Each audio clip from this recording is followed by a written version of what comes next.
Everyone, welcome back to my YouTube channel AK explain Hindi. तो हाजिर हूँ मैं कोई दूसरा ड्रामा के साथ। शायद आप लोगों ने इस ड्रामा को पहले कभी देखा होगा, अगर नहीं देखा है तो चलिए आगे बढ़ते हैं। ये एक time travel and love triangle drama है।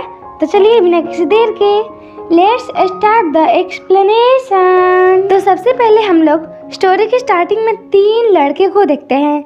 ये तीनों आपस में फ्रेंड है, जिसमें से ये हम लोगों के हीरो है जिनका नाम कांग सिनवू है और इनका नाम मिंग सुंग और इनका नाम पता नहीं क्या है, आगे हम लोग स्टोरी में जान लेंगे। आगे की स्टोरी में हम लोग देखते हैं कांग सिनवू किसी डॉक्टर के पास गया है और वह अपनी प्रॉब्लम बताते हुए, दरअसल इसे ना जब ये हाई स्कूल में पढ़ता था तो इसे किसी हान जिसू नाम की लड़की से प्यार हो गया था और वह उसे अपने दिल की बात नहीं बताया था, जिसके कारण कॉलेज खत्म होने के 7 साल बाद भी हान जिसू को भूल नहीं पाया है और उसके नाम से ही इसकी धड़कनें तेज हो जाती है और इसे किसी दूसरी लड़की पसंद नहीं आ रही है, जिसका इलाज ये डॉक्टर से पूछता है। तो डॉक्टर उसे बताती है कि तुम ना उस लड़की को जाकर प्रपोज कर दो, तब जाकर तुम्हारी ये प्रॉब्लम ठीक हो जाएगी। जब वह वहाँ से आ रहा था तो वह उसी लड़की को देखता है जिससे यह 7 साल पहले प्यार कर बैठा था। उसे देखते ही फोन तो नीचे गिरता ही है और साथ ही इसकी धड़कनें बहुत ज़्यादा ही तेज हो जाती है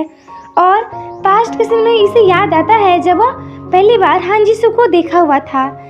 और अगले सीन में हम दोनों को बैठकर बातें करते हुए देखते हैं, जहाँ पर हान जिसू उसे पूछती है तुम कैसे हो और यहाँ पर क्या कर रहे हो, तुम ठीक तो हो ना, और ये सब वो सब पूछने लग जाती है। यहाँ पर वह केवल रिप्लाई देते ही रह जाता है। दिल की बात बताना तो दूर, उसे ये तक नहीं पूछता कि तुम मुझे छोड़कर क्यों गई थी। यहाँ पर वह जाने लग जाती है। वह कुछ नहीं बोल पा रहा था।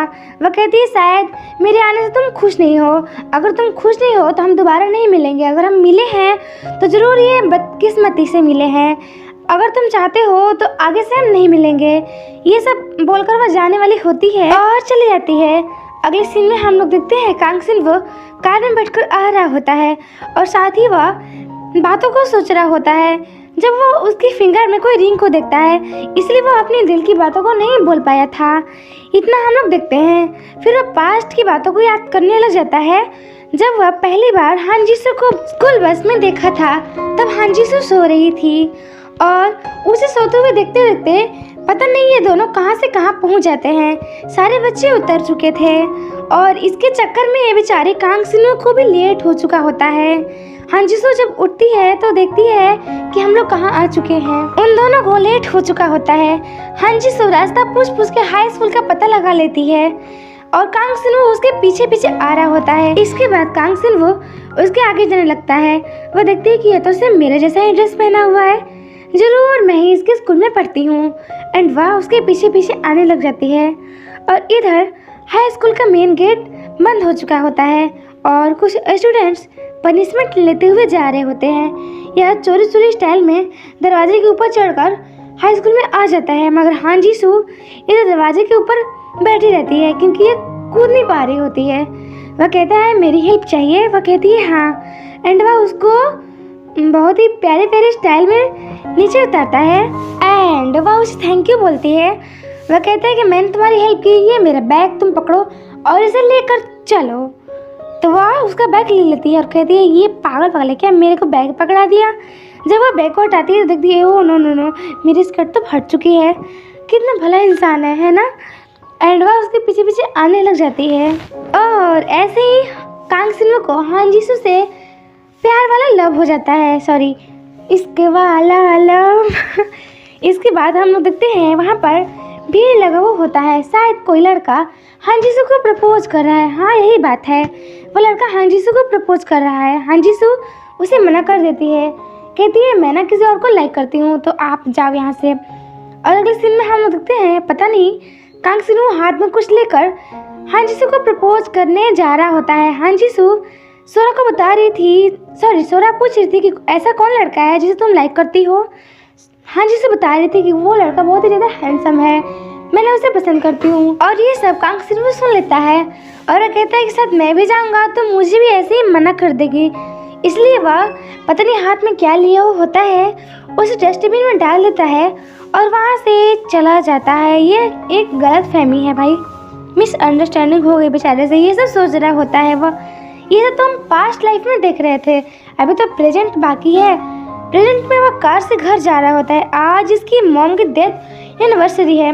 वह घर पे आ चुका होता है एंड यहाँ पर उसकी बहन को देखते हैं जिसका नाम पता नहीं क्या होता है, मिस्टी शायद, पता नहीं क्या होता है, आई एम सो सॉरी। इसका नाम सिनी होता है और वहाँ पर उसकी फ्रेंड भी आई हुई होती है जिसका नाम नाही होता है। कांगसिन नाही से कहता है, नाही तुम्हारे चेहरे से ऐसा क्यों लग रहा है जैसे कि तुम्हारी शादी होने वाली है। नाही कहती है, नहीं नहीं ऐसी कोई बात नहीं है, और वह वहाँ से चली जाती है। कांगसिन वो एक टीचर है और हान जीसू एक डॉक्टर है। हान जीसू का मन नहीं लग रहा होता है, इसलिए वह अपनी मन को बहलाने के लिए घूमने को निकल जाती है। अगले सीन में हम कांगसिन वो और सिनी को देखते हैं जो कि अपनी मॉम की फोटो के सामने बैठे बातें कर रहे थे। सिनी कहती है, मॉम को गुजरे हुए 8 साल हो गए ना। कांगसिन वो कहते हैं, हाँ, जब तो मैं हाई स्कूल में ही पढ़ रहा था। और अगले सीन में वह अपनी मॉम की फोटो रखने के लिए रूम में जाता है तो वहाँ पर वह कोई बुक को देखता है। यह बुक हान जीसू ने इसे दिया था और वह उस बुक को देखते हुए अपने पास्ट के ख्यालों में खो जाता है। जिस दिन इसकी मॉम का डेथ हुआ था, जब इसके स्कूल के सारे फ्रेंड्स इसे मिलने के लिए आए थे, मगर हान जीसू वहाँ पर नहीं आई थी। हाई स्कूल जाने के बाद पता चला कि हान जीसू अब नहीं आएगी क्योंकि वह अब्रॉड में पढ़ने के लिए चली गई। और मिंग सुंग उसे बुक देते हुए कहता है कि इसे हान जीसू ने तुम्हें देने के लिए कहा है। वह बुक को ले लेता है। ये सब रही पास्ट की बातें। प्रेजेंट में हम लोग देखते हैं कांगसिन वो उस बुक को खोलता है तो उसमें से कोई कार्ड निकलता है जिस पर लिखा हुआ होता है कि कांगसिन वो 7 बजे फायर ब्रिज पुल पर मिलने के लिए आ जाना। और ये अभी दिख रहा है। ये सब रही 7 साल पहले की बातें और वह अभी पहुंच रहा है वहाँ पर। वह वहाँ पर जाकर सोचता है कि काश 7 साल पहले अगर मैं यहाँ पर होता तो हम और हान जीसू साथ होते। वह वहाँ पर इमेजिन करता है कि हान जीसू भी मेरी तरह ही यहाँ पर वेट कर रही होगी ना मेरी। तभी वहाँ पर पता चलता है कि हान जीसू का एक्सीडेंट हो गया है और उसे हॉस्पिटल में ले जाया जा रहा है। और यहाँ पर इसकी एक्सीडेंट हो जाती है छोटी मोटी और वह पानी में गिर जाता है। यहाँ पर हान जीसू की डेथ हो जाती है और वह न्यूज़पेपर को लिए हुए पानी में गिर जाता है। वहाँ पर सारी बातें को याद करने के बाद वो फाइनली पानी में डूब जाता है। और जब उसकी आंखें खुलती है तो वह अपने सामने अपनी मॉम को देखता है, जिस देखकर वह कहता है कि शायद मैं मर चुका हूँ और स्वर्ग में आ चुका हूँ। वह अपनी मॉम को गले लगाता है जहाँ पर इसकी मॉम इसे पहचान नहीं पाती है और वह उसे दूर करती है। वह उसे अजनबी मान रही थी। वह अपनी मॉम को देखकर कहता है कि मॉम अब जवान कैसे हो गई। तभी वहाँ पर नाही आ जाती है। नाही को देखकर कहता है कि नाही तुम्हारी एज इतनी कम कैसे हो गई। नाही कहती है, क्या आप मुझे जानते हैं। उसकी मॉम नाही से पूछती है, क्या तुम इसे जानती हो। नाही कहती है, नहीं, लेकिन लगता है ये मैथ टीचर है जो सियोल से आने वाले थे। वह कहते हैं, हाँ मैं मैथ टीचर हूँ और मैं सियोल में ही रहता हूँ। उसकी मॉम बोलती है, तुम इसे मैथ टीचर बोल रही हो, मुझे तो इसकी दिमागी हालत कुछ ठीक नहीं लग रही है। नाही कहती है, क्या, और वह किसी के पास कॉल करने लग जाती है। वह फ़ोन छीन लेता है तो वह दिखता है उसके फ़ोन में डेट 2007 लिखे हुए थे और इसके न्यूज़पेपर पर 2017, मतलब कि ये टाइम स्लिप की वजह से 2007 में आ चुका है। और अगले सीन में हम लोग देखते हैं ना ही इसको कार में बिठाकर कहीं ले जा रही होती है और वह रास्ते में पूछती है, क्या मैं किसी के जैसे दिख रही हूँ जिसे आप जानते हो। वह कहते हैं, हाँ कोई करीबी बहन के जैसे दिख रही हो आप। वह कहती, ऐसा क्या। तभी उसकी कार बस से एक्सीडेंट होने वाली होती है।